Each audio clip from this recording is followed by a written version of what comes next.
It's now time for Talkin' Boxing with Billy C. It began as a podcast, went live on the net, and transformed into a full-blown empire. Across the web, on Fight Now TV, and on radio stations around the world. It's the only daily boxing talk radio show on the planet, hosted by the only guy with the balls to do it. Many have stepped into the ring. Many have tried to take the belt. And one by one, they've fallen.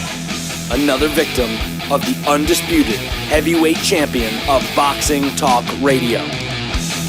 Talkin' Boxing with Billy C is on now. My style is impetuous, my defense is impregnable, and I'm just ferocious. I want your heart.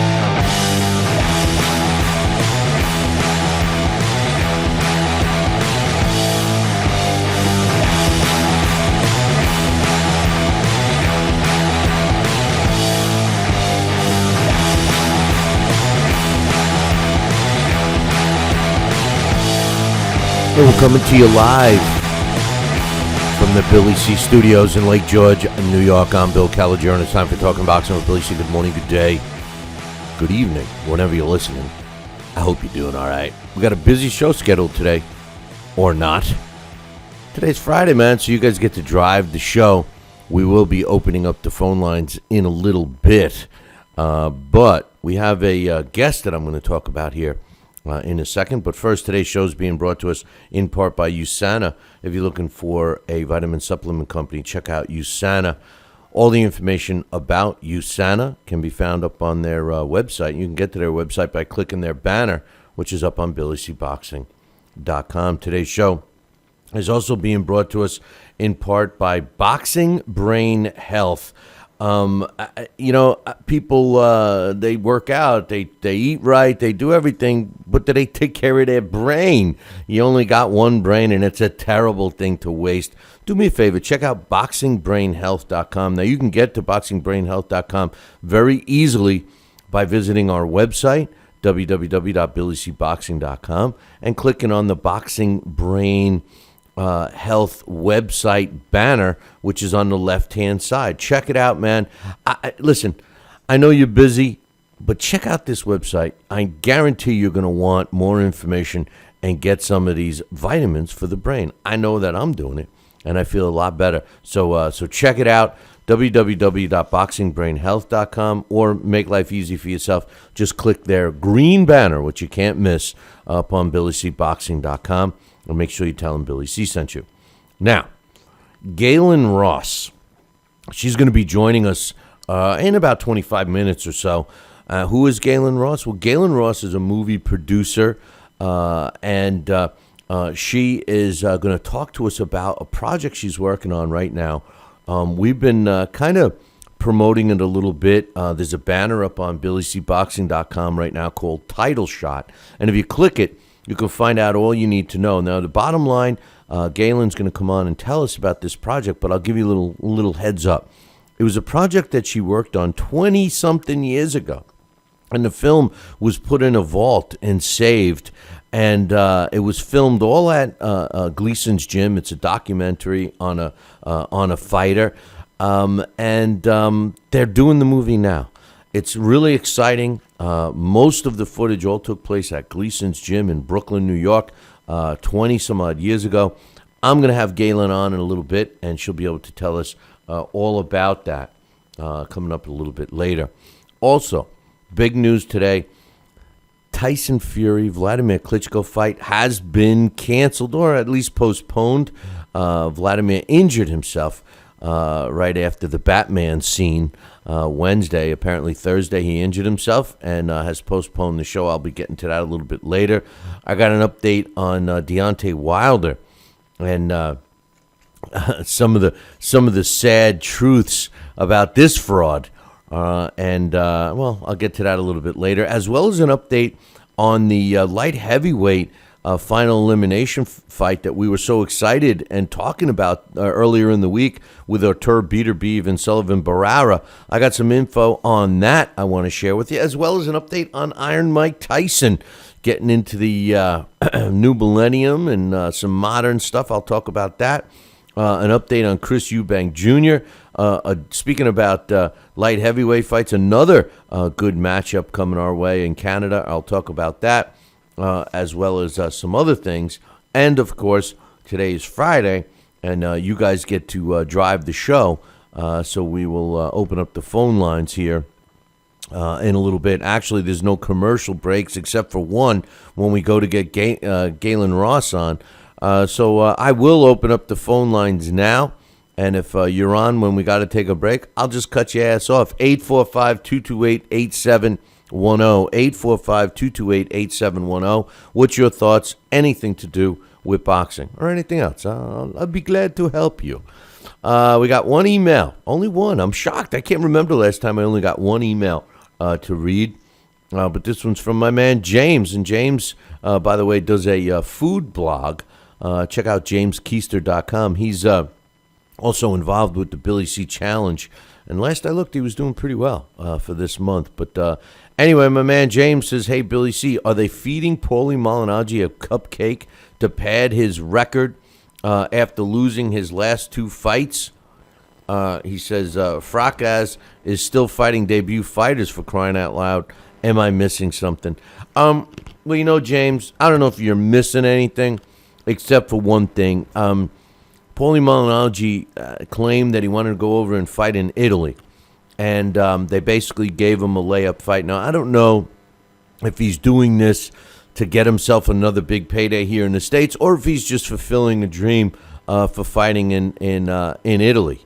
I did put that fight on the challenge. It originally was only going to be a 6-round fight, but then from what I understand, it moved up to an 8-round fight.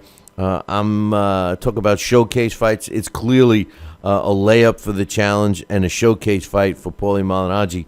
We'll see where he goes from here. Personally, I think he should have retired several years ago, but cupcake is an understatement. But the last I knew, he was just fighting. He wanted to be a main event fighter in the homeland, Italy, and this is how it's happened. Now, I don't know if they're going to move forward. I will tell you this, they sold out very quickly, so people wanted to see him. Anyway, thanks for the email, James. We got someone on the line right now. I think it's my man Joel, our newest best caller. What's up, man?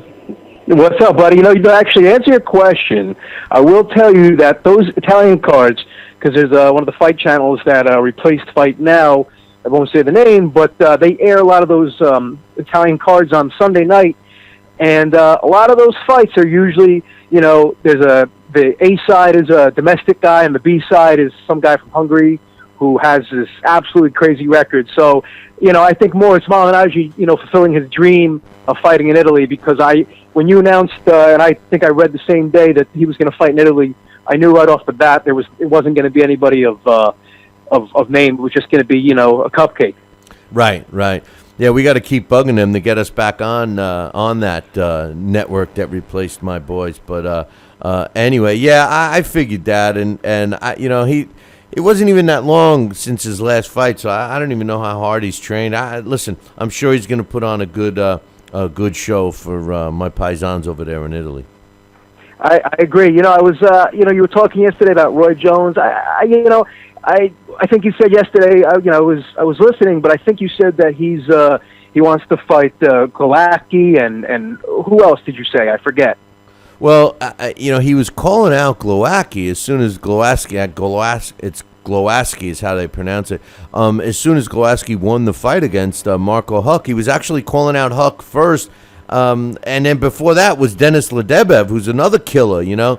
But now he was looking to fight Enzio Macronelli, who was a former world cruiserweight champion at one time. And like Dax said when he came on yesterday, he's seen better days, Macronelli. But I kind of like that matchup, Joel. I think it's more along the lines of what I'd like to see Roy Jones Jr. fight in an opponent. Not that Macronelli is great, but he's definitely a step up, even in the state that he's in now, compared to the opponents that Roy has been fighting. No, I agree. I mean, he's got no chin. I think he's a couple of years ago, I remember, you know, in Germany, not Germany, I know he fought Jürgen Bremer, I believe, and his eyes blew up, and they stopped it, I believe. But before that, he fought some guys, I think, in England, and he was getting knocked out. I tell you, I actually think it's a dangerous fight, but now that he seems to be Vladimir Putin's best friend, I feel like if it is a close fight that goes to the scorecards, we know who they're going to give it to. But, Roy Jones really must, I think he should just stick to HBO. It's a safe job for him. But he really must have a lot of brain damage to want to challenge these top European cruiserweights, because they will permanently brain damage him. I mean, it's just not good. I don't like these countries. You go to Russia for anything, mixed martial arts, or Japan, and not Japan so much with boxing, but I just feel like these guys are, they're on stuff. The commission doesn't. If there is a commission, they don't care. So I mean, for them to have Roy Jones fighting in Russia is a huge deal. They don't care what damage he takes. He'll sign on dotted line and he'll fight, and they'll make money off him. They don't care what happens to him. Yeah, Roy Jones should definitely go to boxingbrainhealth.com and check out that that vitamin for the brain, because it definitely will help him. But ever since I watched Denis Ledebev fighting, who was it? It was a cruiserweight championship fight, and he was pummeled. It was one of the most horrific things. Was it Guillermo Jones? Yeah, Guillermo Jones. That was the fight, and it was in Russia, and they wouldn't stop that fight, and they should have, because Ledebev was getting beaten up bad, and Roy Jones wanted to fight him, after that. Listen, He's already fought. I'm just looking right now. I thought he fought him. He fought him. I think if you remember back in 2011, he went to Russia, and Ledebev stopped him standing. I mean, he was out. His eyes were closed, and his head was hanging down, and he knocked him out in the corner. I remember. I don't know why he's calling him out again. He really has lost it. Yeah, well, he wanted a rematch with him, with Ledebev, but then he was going after Huck, and then when Huck lost, he immediately decides that he wants to go after Glowacki, which I think is a mistake. But like I said, what I like about the Macronelli fight is that you're right, Macronelli can still punch. I mean, he's a powerful guy. He's got a suspect chin, and I think it would give us a better gauge on where Roy is, physically. We can all question his mental state, but physically, I really don't know where he's at, to be honest with you. Yeah, I think that's actually kind of a dangerous fight. I like it. You said just now, I like that fight a lot. If I feel like if Macronelli wins 3 more rounds, 4 more rounds over Jones Jr., that the judges will make sure that they don't get in the way. And Putin's not exactly, if everyone watches the news, he's not exactly a friendly guy. He's dangerous. I'm sure they don't want to have any problem with him, and they'll give his boy Roy Jones the decision. I just see that happening. I don't see Macronelli, unless he knocks out Jones, winning that fight. But he could knock out Jones. That's the point, I mean, exactly. Yes. Yeah, he's a powerful guy, and Roy Jones. I mean, Roy Jones, even at this advanced state, still has hand speed and obviously his knowledge of the sport. So I mean, he'll do his best, but he'll still have to get in there and get in harm's way, and I think that's when Macronelli could land a shot. Listen, if the fight happens, because Macronelli's got to get by a fight that he's fighting, I think, next week or the week after, and if all goes well, they're looking at November 28th, so we'll see. Do you? What do you think of, kind of off topic here, I might have asked you this in the past in an email, what do you think of Jürgen Bremer? Do you think he's legit, because he's one of the, 500 WBA champions the WBA has enlisted? I mean, I like him. I think he's a little older. I remember there was a whole ordeal. I think it was 2011. He was supposed to fight Beibut Shumanov in Kazakhstan, and he bailed. He said his stomach was bothering him. And stuff like that bothers me, because it makes me think he's really, I think he was with Universum, then they folded, and he went with Soylent Promotions. But, I like the guy, but these guys who, in Europe who draw big, crowds fighting these B and C level guys, I'd like to see them fight the, like a Sergey Kovalev, the top guys at 75. But I think you've said before, I asked you a couple of years ago in an email that, they're making too much money in their country fighting these guys, so why come over here and take a dangerous approach in fighting a real guy when they can make all that money, in Europe? I mean, would you feel that's the case? Yeah, I mean, well, Europe, let me tell you, years ago, like 10 years ago and beyond, a lot of U.S. fighters would go over to Europe because the money was so good. Well, it's reversed now. They're not paying anything over there. You know, they lost all their TV deals. In Europe, they used to have boxing on like every channel. Now there's only a couple of channels that have it, so the revenue is not that good. That's why you're seeing, you know, a lot of these fighters outside the U.S. coming and fighting in the U.S. because they're making money. Plus, when you add the fact that the PBC is throwing extra money at them to come and lose, that's why we're seeing all of that. You know, so yeah, I could definitely agree with that. Because I tend to feel, I remember a couple years ago on YouTube, I saw Arthur Abraham, you know, driving his Ferrari. So, I mean, I know that they had a deal with, I forgot that there was a channel, they ended last December, and now they're on RAN. I don't know what the official name is, but that's what scrolls on the screen in Germany. And I know that SES Promotions, who is Robert Stieglitz's promoter there too. So, yeah, I mean, you do make a good point. I know in England they have Box Nation, they have Sky Sports. They had a couple other stations. I don't know if it was ITV and there was Satana, but they I think they lost money or they just disconnected with boxing. So you're right, but I mean, you know, it would be nice to see these guys from Europe, and I've said this over and over again. I mean, my anger is more on the PBC guys now, but I used to be very angry, and I kind of still am. I would like to see these guys who, you know, like you're about to talk about today, Chris Jr., you know, he's a great fighter. I don't know if he's great domestically. You know, he came back in the Billy Joe Saunders fight, you know, lost a split decision. You know, I think it's great that he's signed with Matchroom Sport, but, you know, I just feel like with Matchroom, they really just line up these domestic guys for him.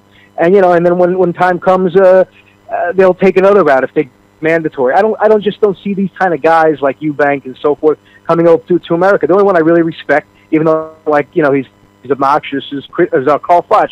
He comes over to America, fought, you know, he knocked out Jermaine Taylor in that crazy fight, you know, about 6 years ago. You know, I have respect for those guys who, you know, did at one point when there was no PBC come over to America and risk and take that risk for a reward.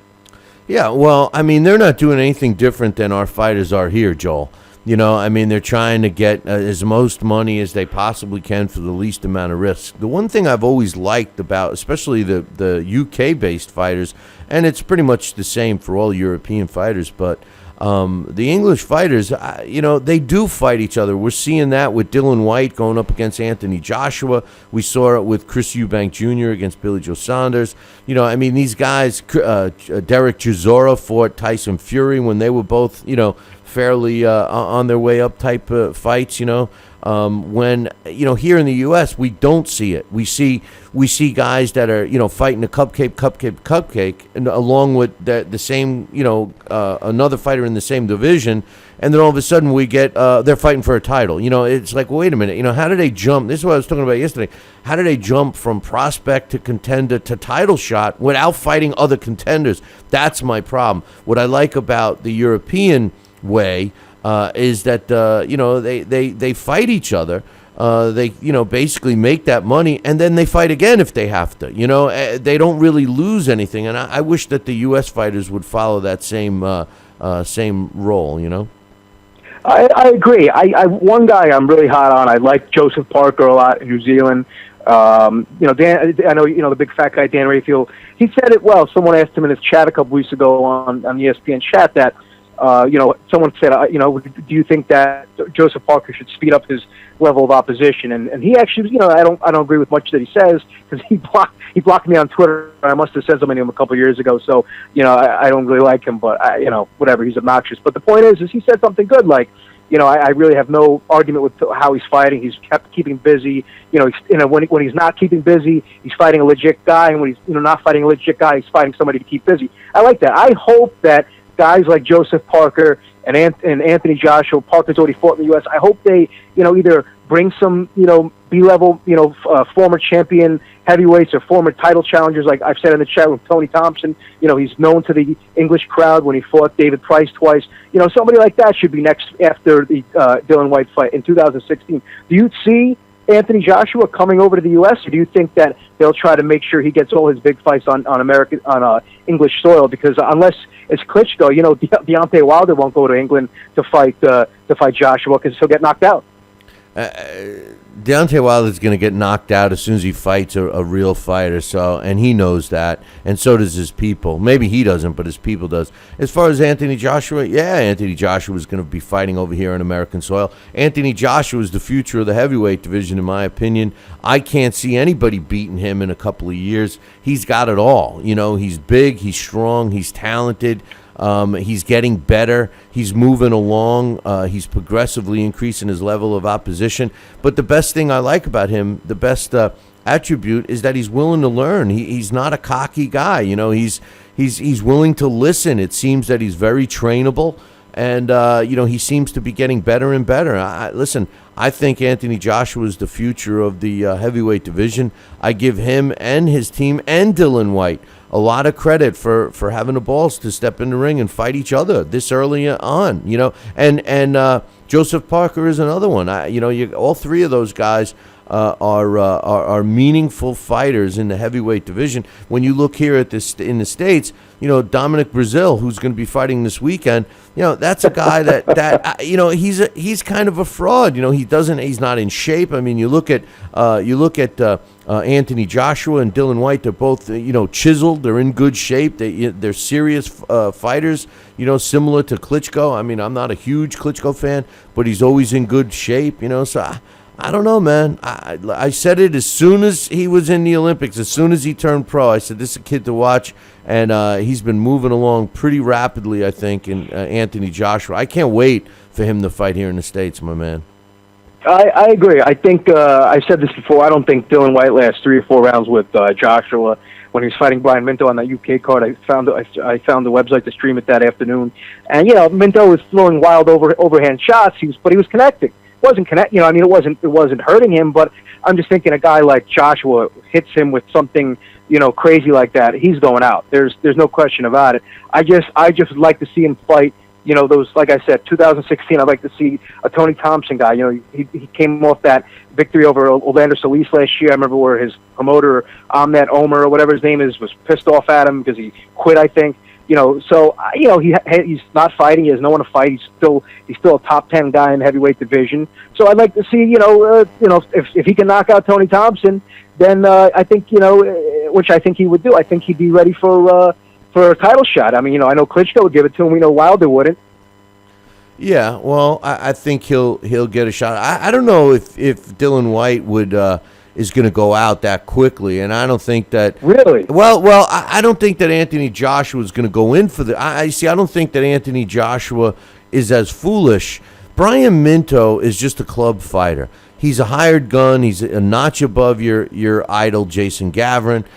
I mean, he's a guy. Jason Gavrin's a prostitute, right? He takes the money to fight, just like a prostitute. Well, so does Brian Minto. Brian Minto didn't train. He didn't train for that fight. I mean, come on. He probably didn't get more than 2 weeks training for that fight. And he figured he would go and shoot his load all at once and roll the dice. And we saw what happened. Are you going to stay up? I know it's the weekend for you. You're going to have a little scotch and drink that and watch the Deontay Wilder fight? Because I got UFC on tomorrow night. A little more interested in that. I'm not going to lie to you, but I probably will have my tablet because I have Optimum down here in Westchester, so I can watch it on that. While I have the TV on. So I'm probably going to watch it. I really, just for the fact that I just want to see if Wilder, shows his holes in his game, gets knocked down, goes to decision. That's what I'm hoping for, a bad performance by him. I always do. I mean, I don't have anything against him. I just don't like guys that pound their chest after they beat Eric Molina's and Johan Duhaupas. Thank God for the technology and DVR, because I love doing that, and then I fast forward it all past all the garbage I can't stand. But there's the big thing I'm looking forward to staying awake for over the weekend is that blood moon, man. The blood moon on Sunday. That's like something that only happens every 30-something years or something. So I don't even know. Oh, I don't even know. I thought you were going to say Estrada and Tyson Marquez. Okay, I have to look that up. Yeah, it's like a gigantic full moon and then it's like red too. So this weekend. Next time will happen in 2033. Last time it happened was like 1982 or something.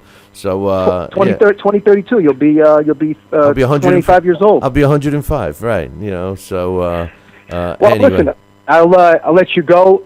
I don't want to keep it. I know you got that guest coming on, but I just want to tell you, another thing I asked Dax today. I said to him, I said, hey, is Billy C doing a live show? He said, no. He said he's doing a tape show. Everything now is going to be taped, pre-recorded. I said, okay.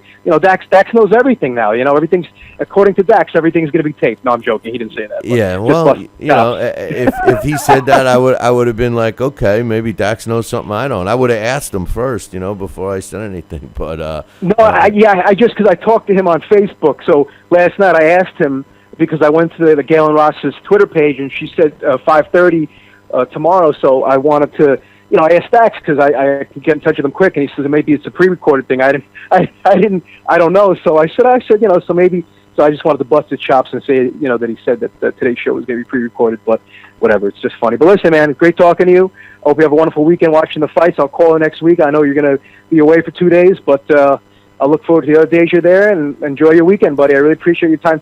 Take your time to talk to me. All right, Joel. You have a good weekend, man. We'll talk next week. Buddy, take care. All right, bye. That's my man Joel. And by the way, if you're watching on a live stream right now, or if you're listening on a radio dial and you want to come on into the chat room, come on into the chat room. That's where Joel's hanging out. And actually, Dax is in there. My man Coach is in there. We got some knowledgeable guys in there. So check it out. I know that there's other chat rooms that is out and about. But anyway, speaking of out and about, how about the Klitschko-Tyson Fury fight? It's out. The fight was postponed. Apparently, Wladimir Klitschko injured his calf on Thursday, the day after his comical press conference with Tyson Fury. He said, a quote, he said, "Dear fans, I'm sorry to inform you that I have to postpone my fight against Tyson Fury due to an injury. I'm working hard to reschedule a fight. As soon as I know, I'll keep you posted." Tyson Fury says, well, it's official. Klitschko has pulled out of his fight with me because of an injury in his leg. It was a bit funny because I predicted this would happen. Don't feel sorry for me. I'll be okay. I just feel sorry for all the fans, again, as they are big losers here with all their flight and hotels and travel. I'm sorry, guys. According to the doctor, there is a tear in his left calf. He went under a MRI, and there is a tendon tear, they said. And they are looking to reschedule this. It's going to be at the same location a couple of weeks later. They said he's indefinitely out, not able to train. This is the doctors for Klitschko. But they're also thinking maybe 2 weeks, if he can just rest for 2 weeks and then he can resume training. So they are going to have it at the same location. The fight isn't canceled forever. It's just postponed. Judging by the way Tyson Fury looked after he took his Batman costume off yesterday, or Wednesday, I should say, looked like he could lose a few more pounds. So maybe this will work out better for Tyson Fury. I don't know. But the fight is still going to happen. It was sold out, and they said that all the tickets that were sold will be honored at the new date. And they are having it at the same location. So we'll see where that goes, and we'll keep you guys posted on that. That's kind of some bad news for the sport of boxing for sure. Now, listen, I'm going to take a short break. I know on Fridays we normally don't take commercial breaks, but I am going to take a short break because we have a guest that's scheduled to come on. I told you earlier, Gayen Ross. And then when she's finished talking to us about her new documentary movie called Title Shot, I got some more news to talk about, and we'll open up the phone lines. And remember, today's Friday, so you guys are going to drive the show. I either get to leave a little early or not. Okay, so that's up to you guys. I should be back in about 2 minutes. The one, the only, Don King. Makes me feel good, Billy, to have you, the #1 show in the country, talking boxing with Billy. So I invite each and every American that's listening to this great show to tune in, because we want you to be there with Billy and me. Hey, fight fans, check out KOFantasyBoxing.com. KO Fantasy Boxing is boxing's only trademarked fantasy game. Check it out, www.KOFantasyBoxing.com. Select your own gym, your own fighters, track them through a season that can last from 3 months to a year, depending upon which league you join. You got to check this out, man. www.KOFantasyBoxing.com. Join it today. Again, www.KOFantasyBoxing.com, and tell them Billy C sent ya. The undisputed heavyweight champion, of boxing talk radio with no worthy contenders. It's Talking Boxing with Billy C. Check out BillyCBoxing.com now, or feel the wrath of the mighty mustache. Oh, that hurts. Why are you doing that to my face? I hate you. That's BillyCBoxing.com. Consider this your warning. As a young boy, all Billy C dreamed about was one day having his own catchphrase. And we're back. And we're back. One boy, one dream, one day, everyone will say. And we're back. And we're back. And we're back. And we're back. And we're back. And we're back. Catchphrase, coming soon to a theater near you.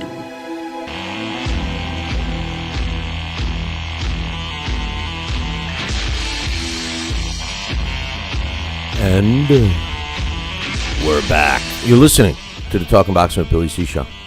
Hey, man, don't forget about my book, Tom Molyneux, From Bondage to Baddest Man on the Planet. You guys know I'm going to keep bugging you, until you buy at least a half a dozen copies. You can get a copy right now by visiting Amazon.com or BarnesandNoble.com. If you want a signed copy, visit our website, www.BillyCBoxing.com, and click on the book club section. Now, just before we took our break, which we normally don't do on Fridays, I was telling you guys about a new project that's underway, a really fun documentary. And I have the person I was telling you about. Gayen Ross joins us right now, all to tell us about the Title Shot projects. What's up, Gayen? Hi, Bill. Hi. Glad to be on. This is great. Actually, talking about your book, Title Shot is we're raising funds to finish this boxing film. That we have thousands and thousands of feet of footage, negative film. It was all shot on film in the vault, and we're trying to get it out. This was shot in the 1990s with some spectacular boxing footage besides great characters, many who are no longer with us, like Al Gavin and Angelo Dundee. And for people who are pledging to help finish this film on Indiegogo, one of the rewards is your book signed by you, and they get extra thank you and gratitude on the film and credit. So there's really a plus to there's really a double plus of helping fund the film and getting your book, which is terrific. No, that sounds like a great idea, and I certainly appreciate that. Well, tell us about Title Shot. I know it's been long in the making. You took all this footage. Let all my listeners and viewers know you took all this footage back, 20 years ago. And what made you decide to all of a sudden put it together and make this film and try and get this documentary out as soon as possible? I mean, what was the whole chain of events? From the beginning of when you started, filming it. Obviously, you had the idea back then to do it then. And then it was put on the shelf. What resurrected? I mean, just give us the whole lowdown of the story. Okay, I will. Well, 20 years ago, I was introduced to Gleason's Gym in Brooklyn, which is legendary. I mean, I don't need to explain that to any of your listeners, how incredible a gym. I mean, everybody had been in that gym training and fighting, sparring over the years and locations. And we were introduced to a fighter at the time. It was 1995, Godfrey Nyakana, young Ugandan junior middleweight who was being trained by then Irish Bobby Cassidy, who had turned fighter trainer. So we decided to follow the story. Besides being at Gleason's, we wanted to see what was the inside of professional boxing. And we were allowed this incredible access through 4 of his fights, and it was a real roller coaster going with Godfrey. We went from fights in New York to the Great Western Forum in Los Angeles, and we were literally on the highs and the lows for his quest for a title. So all of this was shot, not on video, but real film. I mean, the way it actually, I believe that boxing always should be photographed is on 16 millimeter film and handheld and real up close. And through some terrific people, meeting them on the way, like Shane Mosley, who was then sparring with Godfrey. He was just an up-and-comer. We filmed him in Los Angeles with his father, who was then his trainer-manager.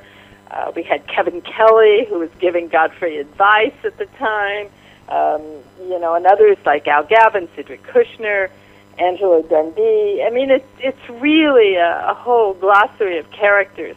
And all of it was filmed. And then what happened, because it was film, it was very, very expensive to finish in those days. So we sort of put it on ice. We put it in the vault.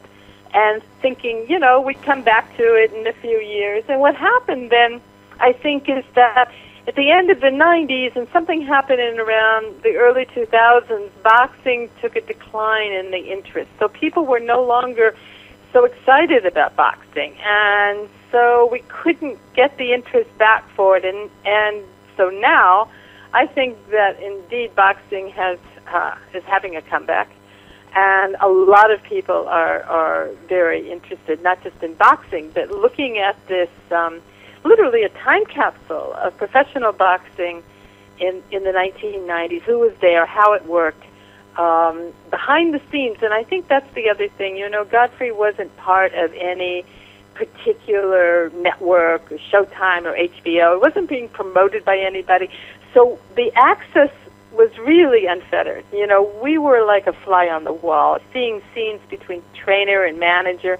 His managers at the time was Tom Loeffler, who had Mouthpiece Productions, who's now at K2. It was really unveiled. Nobody said don't film.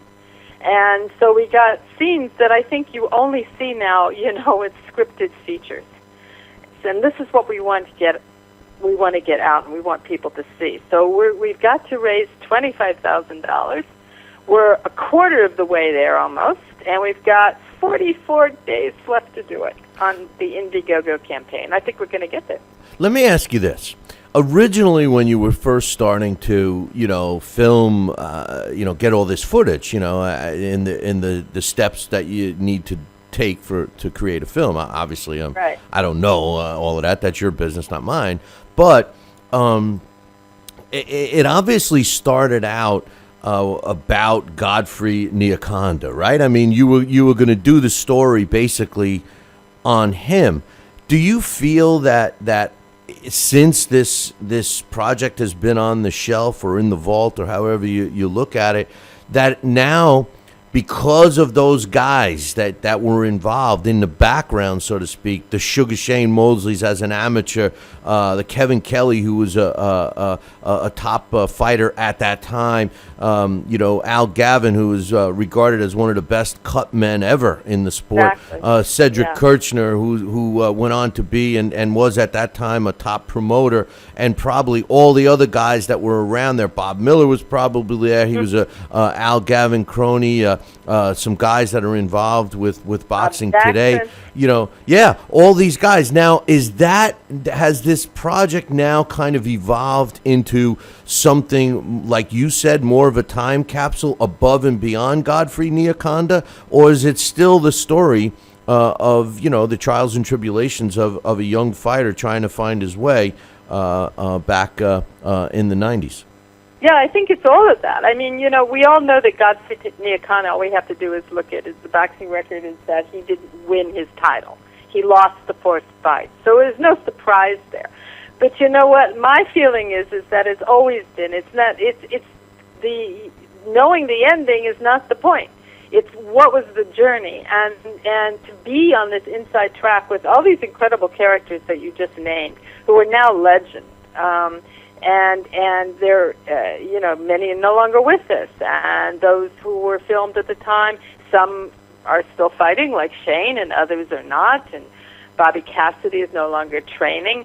But to see this journey of sort of an everyman as a fighter through the lens of all of these different people, and it's a real mosaic. And I don't think there's a boxing story or film, again, it's not a feature film, that in a narrative way, it allows you to see that, it allows you to have that sort of, real close-up access, where nobody is, promoting or hyping or trying to make something that it's not so. So Godfrey is now actually a regional mayor of Kampala. He went back to Uganda, and he went into politics, and he's also following boxing as well there.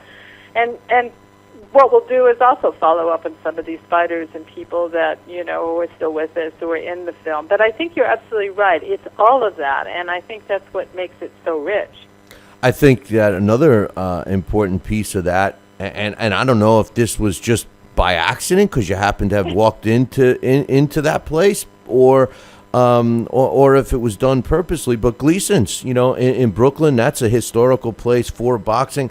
My man Bruce Silverglade, I know when you and I talked several weeks ago, I can't wait to watch the movie because I want to see Bruce with some hair, So I'm looking forward Bruce to that. Bruce likes that part best because he will always be young in the film. That's right. I think it's funny because we also have to say that there's some great consultants on the film. Bruce is one of the consultants, as well as Bobby Cassidy's son, Bobby Cassidy Jr., who is a sports journalist now.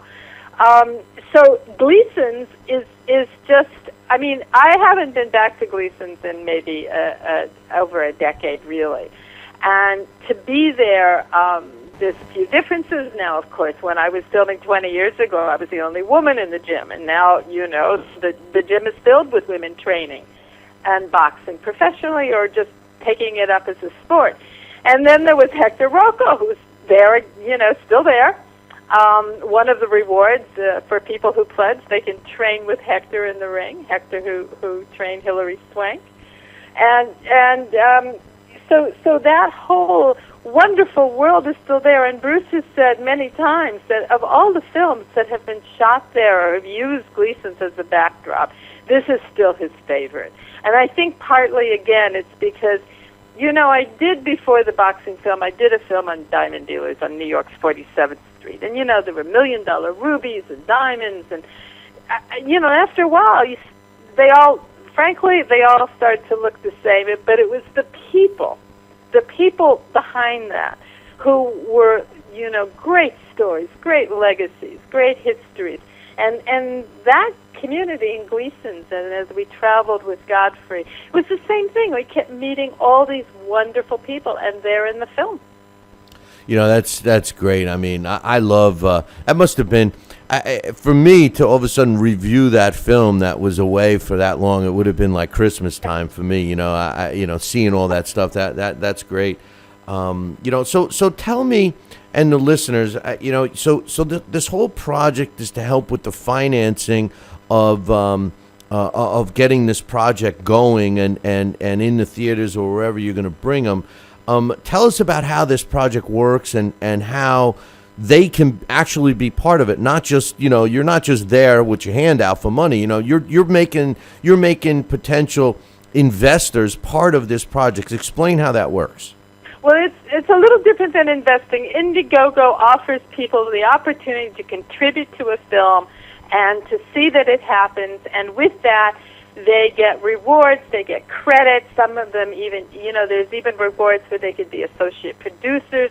They can be involved in the film any way they want in the way the rewards are set up. You can pledge as much as $5 or $10,000.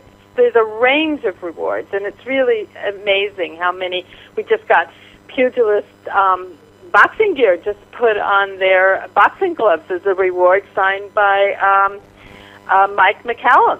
So, and we have, for people who don't box, we have Mike McCallum signing gym bags. So there's all sorts of rewards that people can get.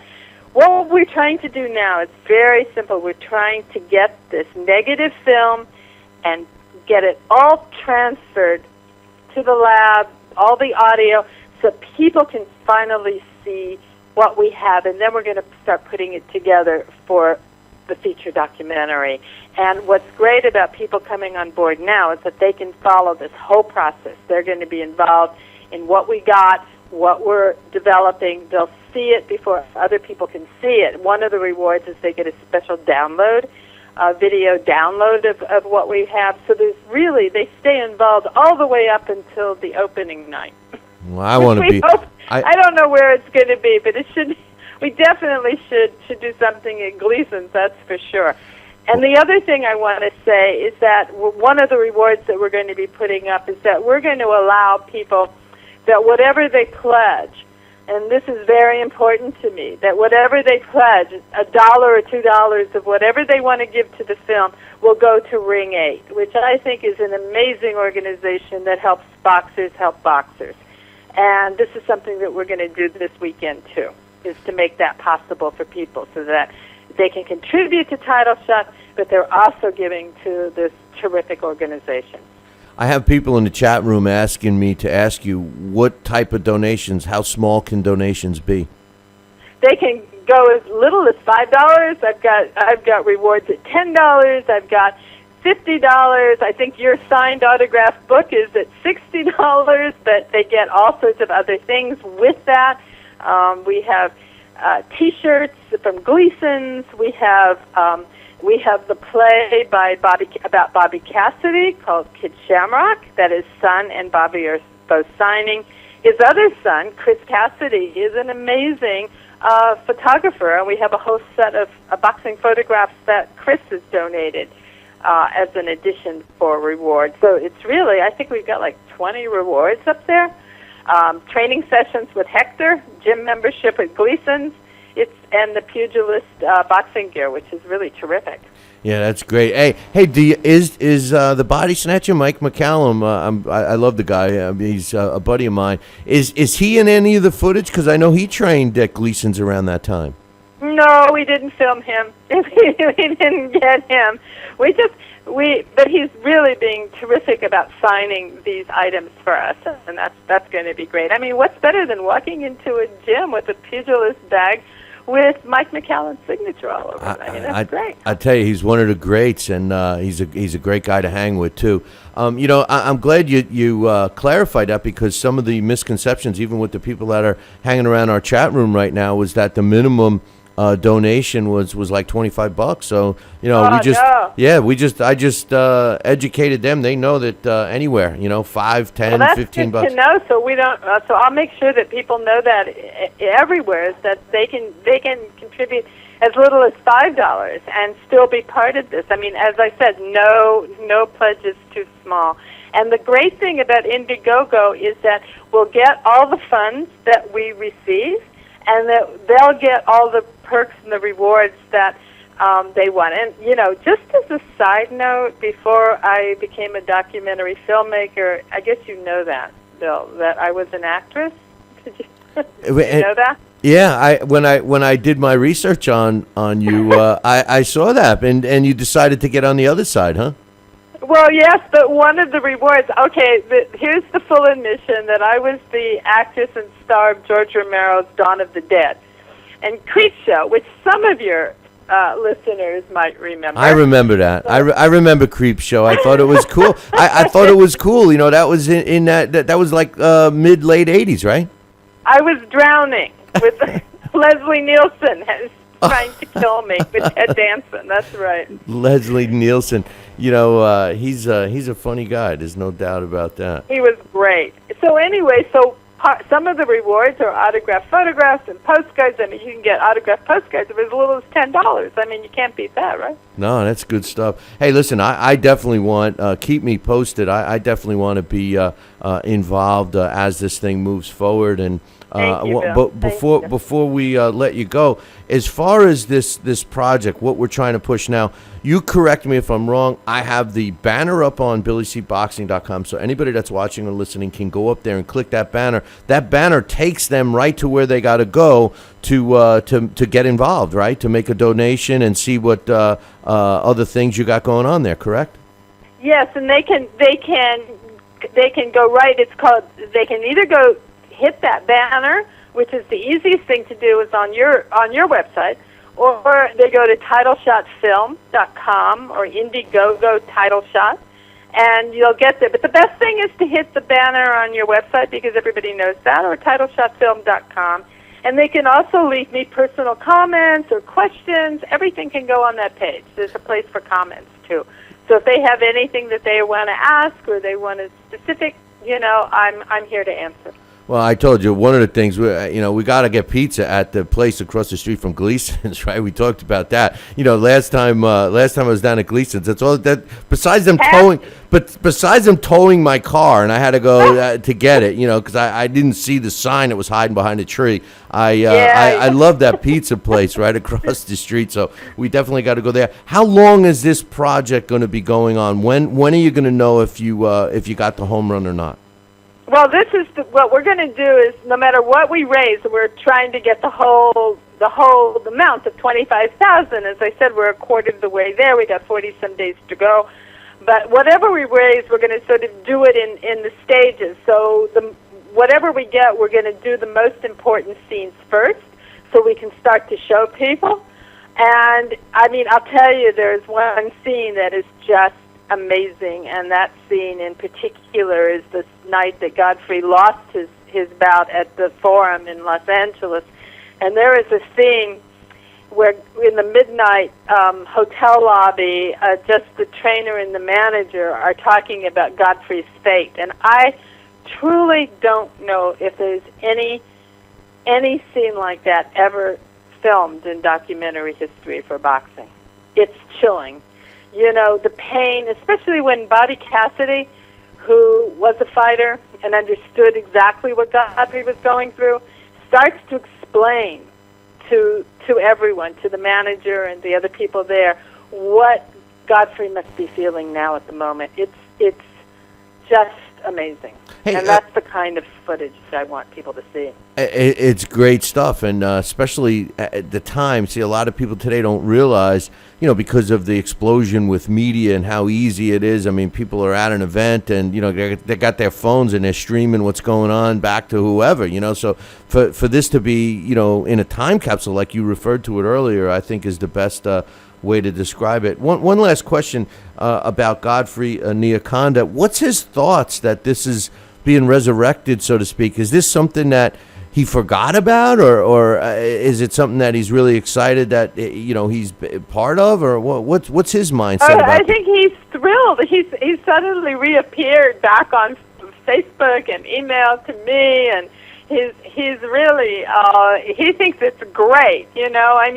And of course, even in Uganda, he's been involved in boxing and the commissions there for the Olympics and all sorts of other issues. So he's never really walked away from boxing, but he certainly hasn't thought about this film in 20 years. So I think he's delighted. I think everybody is very pleased that this is going to be a record that, footage this gorgeous, and I'm talking about cinematography, because the photographer who shot this shot films like Metallica and Paradise Lost and some beautiful documentaries, and I worked with him for 20 years too anyway, should not be sitting in a vault.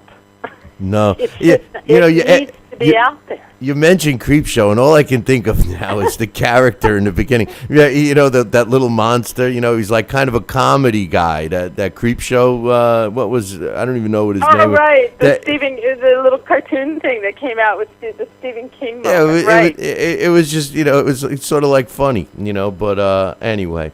Yeah, then listen, it was great chatting with you, Bill. And I'm glad you enlightened us on the Title Shot project, and we hope to help you along the way. So maybe what we should do is revisit. You can give us an update, in another week or so, a couple of weeks, and we'll see how things are going. And in the meantime, like I said, what we'll do is we'll forward you, a copy of this interview, and hopefully you can get it out there for yourself. Terrific, and just reminding all your listeners, there's not a pledge that's too small. Everything is welcome, and we really want to hear from your listeners. Thank you. And the best way for them is to just either go to TitleShotFilm.com or just click the banner that's up on our website, right? That banner, it's right there on the right. There's a picture of Godfrey, and it says right there, it's a little box right there. Hey, you like where we put it, huh? Right there on the front, easy to see, I right? like that, Bill. Thank you. All right, Gayen, listen, it was great chatting with you, and I look forward to next time, okay? Thanks a lot. Thank you. Bye. Take care. That was Gayen Ross, title shot film. Check it out, man. Just like we were talking about, you can get to it. If you go to our website, www.billycboxing.com, the banner is right there on the right. It says title shot. Just click it. It'll take you right to where you go. She did a great job in preparing a little video, a little history about the film and what it's all about, basically what we talked about. Take an extra 5-10 minutes and go and check it out. And, of course, make a pledge. And, if you've been trying to... kill two birds with one stone, you can get a copy of my book, okay? Make a pledge and get a copy of the book, all right? So, anyway, great stuff there from Ms. Ross. And I am going to make her meet me for a slice of pizza across from Gleason's, so she doesn't know what she's in for. But anyway, check it out, www.billycboxing.com, and click on the title shot banner on the right-hand side. We got the phone line is open right now for any of your thoughts, questions, concerns, comments, all that happy stuff. 845-228-8710. I promised to give you guys some updates on some things. And then who knows, maybe I get to cut out of here a little early. Deontay Wilder, all right? Deontay Wilder and, some of the stuff that's going on with him and his fight, and you guys know how I feel about him pounding his chest, when he beats up these cupcakes. Check this out. Apparently, as of yesterday, they were dying for ticket sales. The ticket sales were like nobody was buying tickets. And remember, I was saying I had no idea about this, but I was saying, man, they're gonna have it's gonna be tough to get people to watch that fight. When the Crimson Tide is playing. I mean, I'm a college football guy, and Alabama's my team. They're coming off of a loss, and I mean, listen, down south, college football rules, man. I mean, NFL more or less here in on the East Coast, Northeast, but down south, college football rules. And it was they said that there was hardly any tickets sold, and then all of a sudden 6,500 tickets were sold in 2 days. Now, my question to you is this: do you really think that all the fans decided to go out in the last couple of days and buy 6,500 tickets? The place is set up to seat 12,000. All right, so if 6,500 tickets were bought in the last 2 days, let's assume there was like 50 tickets sold before that. So what makes you think that all the fans bought the tickets? I will predict and give you what I think happened. I think that the PBC went out and did like they have been doing on these fight cards. They bought all the tickets and they're giving them away. And that is what scares me about the whole PBC series, because if you're not generating interest, especially in this case, Deontay Wilder fighting in Alabama, that's where he's from. I mean, he set up a boxing commission just so he could fight. If he can't even sell tickets in his own state, what is that telling you? Are they not doing it because they have no interest, meaning buying tickets? Are they not buying tickets because they have no interest in the sport? Or do they have no interest in who he's fighting? I think it's a combination of both. Dax Khan joins us right now. What's up, man? This is a busy, active, crazy day. I don't know if there is if it's the moon positioning or whatever it is, but, ever since, the middle of the night when the news first came out about Klitschko's injury, it's just been a lot of nonstop, a lot of action, a lot of movement going on in the sport. So, obviously, Tyson Fury, I was very surprised at how he replied in a video interview about what happened with Klitschko, and he was a little bit more disappointed. Obviously he's disappointed for himself, but I think he was a little more upset about all these fans that paid their tickets, and a lot of them had reserved time over in Germany and went over there early. And he was a little bit bothered that a lot of these people aren't going to get their money back from some of the places, like the hotels and airlines that they reserve flights for. Obviously, the promoter is still honoring the tickets that are already sold. It's going to be at the same venue. Tyson Fury, he really did surprise me the way he came out with this, and he was a class act about it. I truly believe, that. this is, I don't know if this is going to be detrimental to him or if it's going to be beneficial to him. But a lot of problems here. A lot of guys have pulled out of fights with him, and that's got to be especially frustrating. Considering how close he is. I agree, and I think you kind of owe him an apology because you were pretty vicious to him. But I don't know if that was on the show or just with me. But first of all, I did. I apologize to him out in on social media, not only on our Talking Boxing account, but on my Twitter feeds and Facebook feeds. I said no. I told him, you're a class act. Well, you responded to that. Well, what I was also going to say is give him time, because you never know. But here's the truth of the matter. The money that the fans are going to lose pretty much will be their airfare. The hotel money they'll be able to, redo, and they probably won't lose much. But still, that's a substantial amount of money. And a lot of people may not realize the ramifications, when a fight gets canceled. Not only does it screw the television networks and the venue and the fighters, but the fans that made those travel arrangements, took time off from work or whatever, So, listen, the fight isn't canceled. It's postponed. I think, to be honest with you, Dax, and I know that I was defensive of Tyson Fury, but to be honest with you, maybe this time might be beneficial, like you were alluding to before. Maybe it would be beneficial for Tyson Fury. I'm not suggesting that he wasn't prepared for this fight or trying to be prepared the best he possibly can. But maybe this was a little wake-up call. He did look a little pudgy in the press conference on Wednesday, I thought. Yeah. Well, Tyson Fury's one of those guys, as we were speaking about yesterday. No matter what he does, he's not a hard body. Even when Tyson Fury in his best shape, he's never been ripped. He's been trimmed, but never ripped. As I alluded to in my article, I was kind of joking more or less because we know how Tyson can really when he gets mad, Tyson gets mad. He goes overboard. He does that with everything, whether he's mad or he's not. But when you consider, what like you said, and that's something else he alluded to was, the fact that people, they took time off work, well, it's vacation time and such things. Now, Klitschko, he has a history of, people are doubting the injury, whether it's a legitimate injury, but it is. I remember a while ago, I'd probably say a good 8 or 9 months ago, hearing something about he was having problems with the bicep, and if I'm not mistaken, there was actually talk about that before the Pula fight was postponed. The Pula fight, I forget exactly what he had to have surgery before that fight too. Off the top of my head, I forget. I should know because I just did a story on that. It was his bicep, wasn't it? For the Pula fight. Yeah. I can't remember exactly. I think it might have been the bicep. Yeah. That's what it was, the bicep, and now that's what it is. People are debating half the people are saying it's a bicep, then you're hearing people saying it's a shoulder. But according to a German newspaper, which originally put out the story, a German newspaper called Bild, they say it's a calf injury, and it's supposed to be a ligament or a tendon that's kind of torn or out of place, and that should be able to be fixed within just a couple weeks. Yeah, just staying off of it type of a thing, not training and stuff.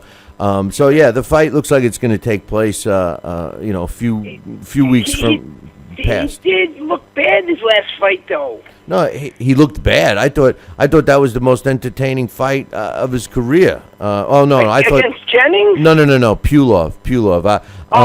Jennings was his last outing. Yeah, right. That's what I was. But Jennings could have beat him, I thought, if he was aggressive for the whole fight. But I think that Wladimir and the bottom line is Wladimir is a class act in every way. He's always prepared and everything. When you hear about injuries, sometimes you wonder if it's real or not. With Klitschko, I believe it. But I will say this. Wladimir Klitschko's interest in the sport of boxing really, I think, is focused on one thing, to try to obtain the WBC belt and then call it a day. I mean, he's got the new baby. He's got the gorgeous wife, he's done everything he possibly can do in the sport. It might be getting hard for him to stay into it, and I'm not suggesting that the injury had anything to do with it. But the bottom line is maybe his interest is starting to wane a little.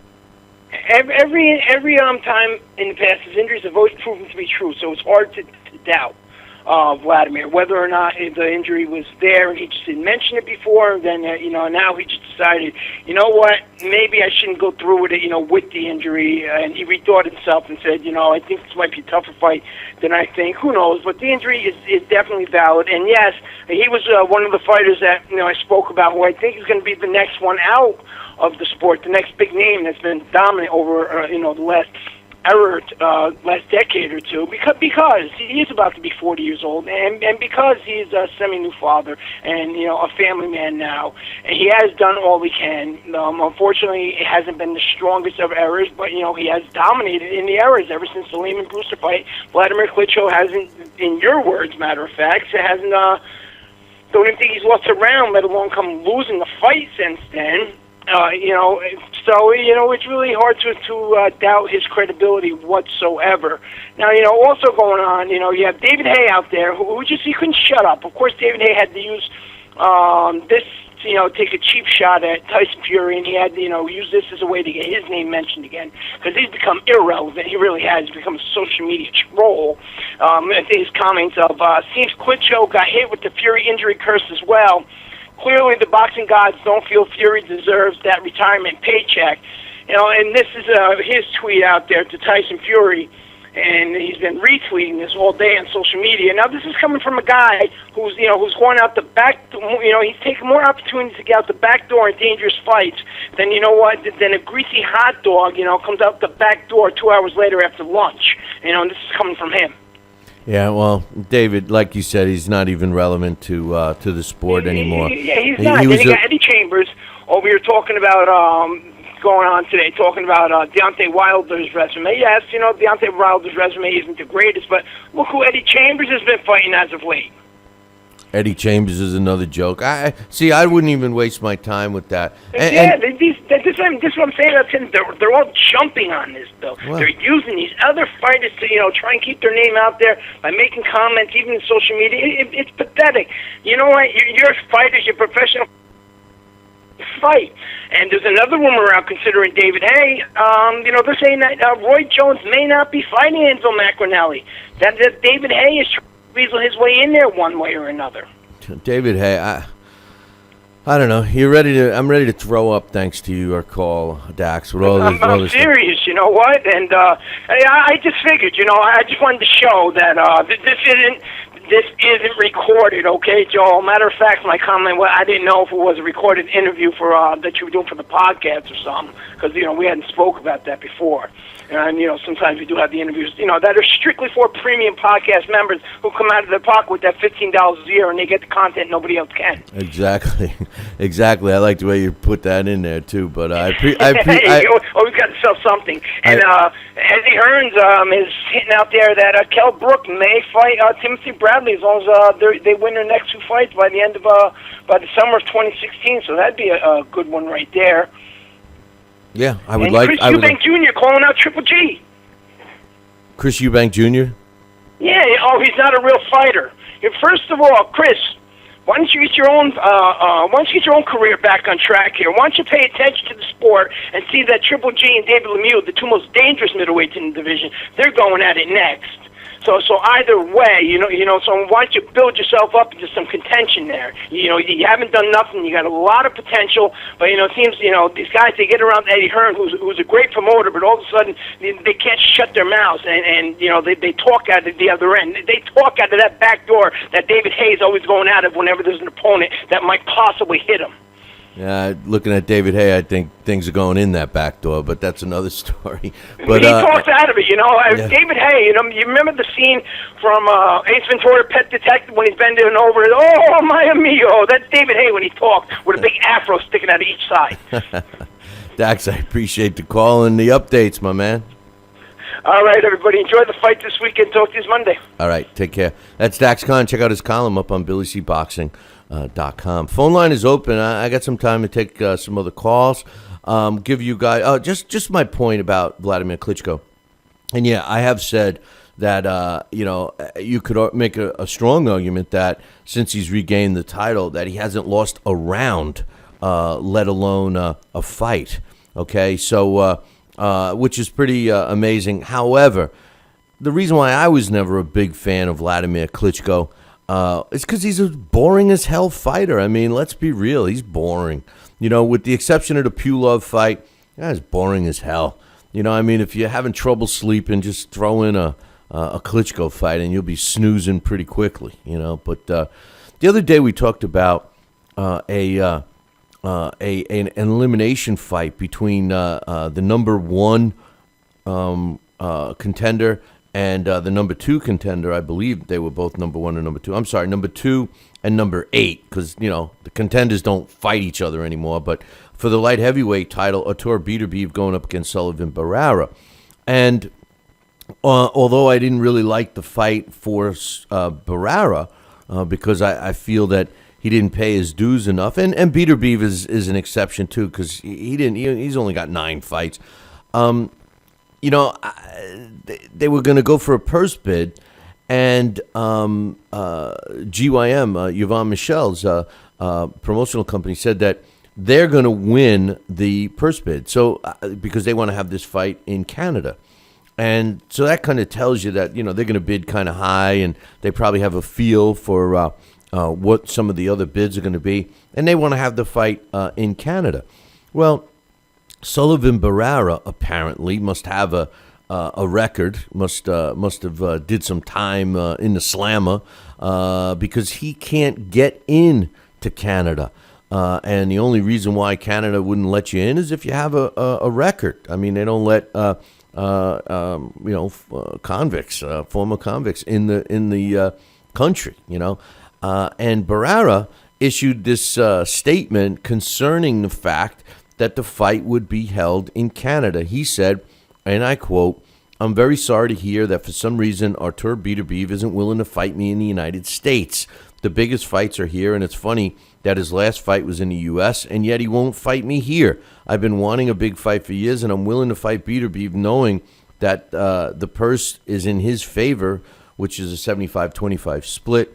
If I could travel to Canada, I would, but I have some legalities that my team is currently in the process of trying to get cleared up. Artur, you have fought here in the U.S. Don't let your promoter block you from the fight that so many fans have been asking for. Let's give the fans what they want, a great fight, and the winner gets the opportunity to make history." Well, first of all, why should Barrera, let me rephrase that, why should Beterbiev and his promoter try to accommodate Barrera? The fight is going to take place. First of all, Sullivan is ranked, and this is by the IBF, so we only care about our rankings anyway, but the IBF has Barrera ranked at number 8, all right? Artur Beterbiev is ranked at number 2. I mean, in my opinion, if you're going to have an elimination fight, you have the number 1 guy fight the number 2 guy, and the winner fights the champion, okay, which is Kovalev, right? Now, what's wrong with trying to have a fight as a promoter when you bid to have these fights? You do a purse bid. The reason why is because you're trying to make as much money as you can as a promoter and for your fighters, right? So, they know that they can sell out in Canada. When was the last time we saw a major fight take place in Canada, Montreal or Quebec for that matter, that wasn't jam-packed, sold out, packed to the rafters, So, I'm not going to criticize Beterbiev and his team, Yvonne Michel, for trying to get the fight in Canada. Why should they try to have the fight in the U.S. to accommodate Barrera? If Barrera wants to fight and he should get his problems cleared up, everything is clear-upable. He didn't murder anybody, So, I mean, come on. They could get that cleared up, move that way. I can't stand when fighters go on record as saying something like this, like it's Beterbiev's fault. Beterbiev doesn't need Barrera. Listen, the bottom line, making history, this is an elimination fight. This isn't a championship fight. The winner of this fight goes to get his ass kicked by Kovalev. The winner of this fight isn't going to beat Kovalev. Beterbiev's not going to beat Kovalev. Not now. I think they're rushing this guy too much. So, in my opinion, I say more power to whoever wins the purse bid. If Sullivan Barrera wants to fight in the U.S., then his promoter, which I believe is Main Events, Kathy Duva, has to open up her checkbook and win the purse bid. then everybody can shut the F up. So, I mean, come on, man. You got to know the whole story. 845-228-8710. I only have a couple of more things to talk about here, and then I get to leave a little early. I'm looking forward to it. My man, one of my favorite fighters of all time, Mike Tyson, has, they're saying that he joined the Bitcoin. Have you guys heard about the Bitcoin? I mean, my background is IT, and I'm not 100% sure about how the whole Bitcoin thing works. I do know that it's a tradable commodity, and one Bitcoin right now, for example, was on the market as of yesterday, closed at $233.17 for one Bitcoin. Anyway, Mike Tyson now is involved with Bitcoin, and they have an ATM machine in Vegas with Mike Tyson's image on it. It's a Mike Tyson Bitcoin ATM. You could put cash in there and trade it for Bitcoin currency.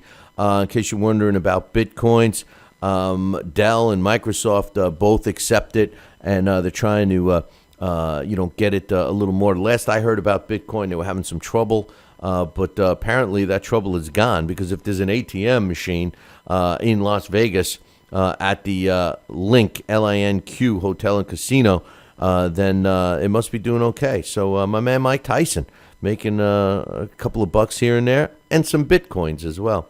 Chris Eubank Jr., we were talking about him earlier. He signed a promotional contract with Matchroom Sports, or Matchroom Boxing, with Eddie Hearn.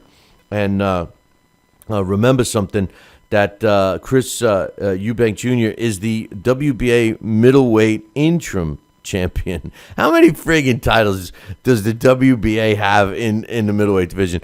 I mean, realistically, I know in the heavyweight division they got a slew of them, right?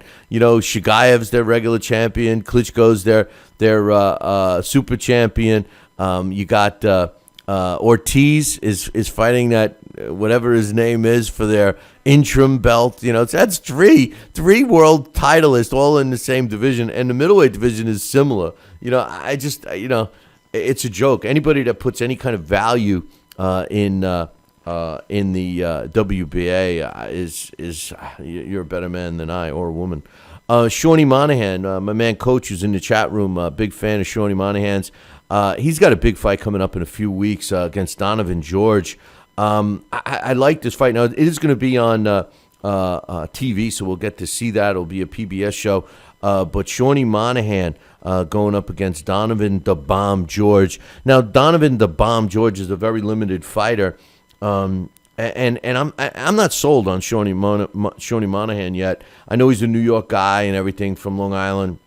I should be a big fan of his, but I just think that he's been coddled, And Donovan George, although he's limited, is going to be a really good test for Shawnee Monahan. I personally think that this fight will make or break Monahan's career, or at least to give us a crystal clear view of where he sits. And I think this is a resurrector for Donovan George. Donovan George had this to say after the fight was signed, sealed, and delivered, and they're starting to get in the final stages of the hype.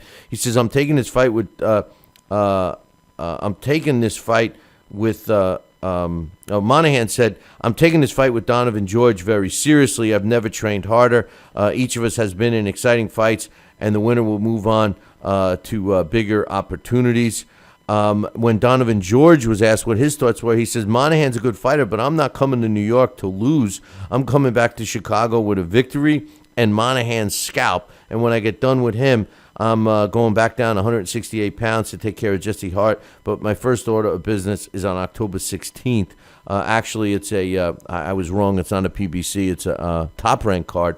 But here's the thing. Donovan George was a good middleweight. Remember, he was a good middleweight. Then he moved up to super middleweight because he had trouble making the middleweight limit and didn't fare that well. And he's fighting Shawnee Monahan at light heavyweight. So I guess the size factor will go in Shawnee's hand in his favor. But as far as Donovan George, we'll have to wait and see. Either way, I think it's going to be a tough test for Monahan. Speaking of eliminations, how about the WBC? We just talked to you about Beater Beeve and Sullivan Barrera in the IBF's final elimination fight. Well, how about the WBC? They're issuing a final elimination fight to fight their guy, which is Adonis Stevenson, which I thought that they already ordered a fight between Kovalev and Stevenson, which just goes to show you that that's bullshit too. So the bottom line is the WBC has ordered Elder Alvarez going up against Isaac Chilimba as their final elimination. It's going to be taking place in Quebec, and that fight looks like it's going to take place sometime in November. They don't have the exact location or the date yet, but they should be announcing it according to the both teams sometime next week or early the following week. The Billy C Challenge. All of the fights are in, and we got all of our predictions from the challengers. I will tell you the fights that were included in this week. Chudinov against Frank Bogani, Charles Martin against Vincent Sandez, Dominic Brazil against Fred Cassie, Cornflake Lamana, Thomas Lamana against I. Bruce. This is a big test for Lamana. He hasn't been really tested in I. Bruce, although he's seen better days years ago. Is still a tough out. Mario Barrios against Eduardo Rivera. Mario Barrios, he needs to step it up after this. He's been getting hand-fed cupcakes one after the other. Paulie Malignaggi is going up against Laszlo Fracas. We talked about him earlier. Juan Francisco Estrada against Tyson Marquez. I love this fight. If you get a chance to watch it, watch it. It's on BN Sports Network, Espanol. So if you can't catch it, find a stream or something. Look up for it on Sunday morning on YouTube. Juan Francisco Estrada against Tyson Marquez will be, and I guarantee it, will be the best fight of this weekend, no doubt. Deontay Wilder against Johan Duhaupas. Now, here's the gift. Andy Ruiz was supposed to fight Devin Vargas on tomorrow night. However, there's been a problem. Devin Vargas failed his medicals. They would not approve him to fight, so Andy Ruiz has a last-minute sub. So what that means, because we already submitted these fights, everybody gets a W on that fight, regardless of who wins. Challenge, we have the updated rankings for the challenge up on BillyCBoxing.com right now if you want to see where you are with that. And remember, everybody that has not missed a weekend for this whole year, and they go the whole year, because as you know, we crown a monthly winner, give away prizes, and also our grand prize is a year-end winner. I think, as a matter of fact, Joel, won it one year. The grand prize, which we try to make a really, really good package for the winner there. But this year I've decided to give, in addition to the year-end prize winner, we're also going to give some prizes to everyone that has not missed a week. And I think there's 7. I think there's 6 or 7 of the Billy C Challengers that have not missed a week yet. So keep up the good work, everybody. You guys are going to get something just for being part of it. For a consistent basis. So I appreciate that. Wake up. It's time for the It's Too Early for a Trivia Question. Today's It's Too Early for a Trivia Question is being brought to us in part by the Title Bout film. Check it out, man. We had a great interview, if you're tuning in late, with Gayen Ross. She is trying to get this movie documentary done. So visit our website, www.billycboxing.com, and click on the title shot banner, which is on the right-hand side. Today's It's Too Early for a Trivia Question is also being brought to us in part by Boxing Brain Health. It's actually way more than just boxing brain and for athletes. It's vitamins for the brain. It's the only patented vitamin geared for brain health. Check out our website, www.billycboxing.com, and click the Boxing Brain Health banner, which is on the left-hand side. It's a green banner. You can't miss it. Check it out. Watch the video clip. This guy was just on, the doctor that supports this was just on some shows on TV and all that stuff. It's something I think you're going to want to take. I feel good. I'm taking it, and I strongly suggest that you guys take it too. So check it out, www.billycboxing.com, and click on the Boxing Brain Health banner, which is on the left-hand side. It's the green one. You can't miss it. Like I said yesterday, this is a tough question given to us by Henry Haskup, and I'm going to give you a hint today. Over 50 future champions lost their pro debut, but which world champion took the most attempts to get his first professional win? Over 50 future champions had lost their professional debut, but which champion took the most attempts to get his first win? If you're the first one to email me the correct answer, Billy@TalkinBoxing, TALKIN. Over 50 future champions lost their pro debut, but which world champion took the most attempts to get his first pro win? This guy took 7 tries. 7 tries. If you know the answer, email me, Billy@TalkinBoxing, TalkinBoxing.com. This day in boxing history. And finally, this day in boxing history is being brought to us by my book, of course. That's right. Tom Molyneux, From Bondage to Baddest Man on the Planet. It's a great read. It's not just a boxing book. It's a book on American history. It's a book on Black American history. It's something that you should definitely read about and learn. This is a guy that's virtually forgotten. And it was also a very captivating story. And talk about movies. I want Gayen Ross to do a movie about my guy, Tom Molyneux. But get yourself a copy of Tom Molyneux right now, where all good books are sold. You can actually get one right now. I mean, if you just go up to Amazon.com or BarnesandNoble.com, you can get it. And now if you're looking to get a signed copy, you know how to do that. Just visit our website, www.billycboxing.com, and click on the book club section. On this day, September 25th, in 1962, one of my favorite fighters of all times, Sonny Liston, knocks out Floyd Patterson in the first round to win the world heavyweight title, and that took place in Chi-Town, Chicago, on this day in 1962. On this day in 1893, no, I wasn't born. Dax might have been, but not me. George Little Chocolate Dixon knocks out Solly Smith in the 7th round of a scheduled fight to the finish. Now, you guys remember what a fight to the finish was, right? Somebody had to get knocked out. They wouldn't end it. It would go on until somebody got knocked out. Anyway, Little Chocolate retained his world featherweight title, and that took place in Brooklyn, New York, on this day in 1893. On this day in 1896, same guy, George Little Chocolate Dixon, retains his world featherweight title by fighting Tommy White to a 20-round draw at the Broadway Athletic Club in New York City. And on this day, September 25th in 1939, Billy Khan wins a 15-round decision over Melino Bettina to retain the world light heavyweight title that took place in Pittsburgh, Pennsylvania. This was the rematch from 2 months earlier that took place on July 13th in 1939 when Khan took the belt from Bettina at Madison Square Garden in New York City. Hey, man, that concludes our show for today. We do have the fight over the weekend, so make sure you tune in and check out the Deontay Wilder card. I'm not anticipating being a tough fight, but we'll be talking about it next week. A programming note, we will not be doing a live show on Wednesday or Thursday of next week. No live show Wednesday or Thursday, but we will be here Monday, Tuesday, and Friday. So make sure you become a premium podcast subscriber so you can get the shows that we won't be doing live. But all you premium podcasters, you guys are not only going to get shows those days, you're going to get some of those interviews that we've been talking about.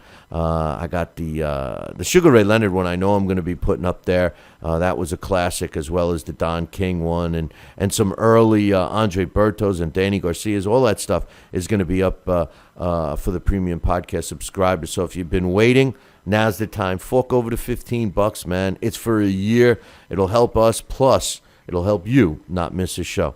And, I meant to tell you this.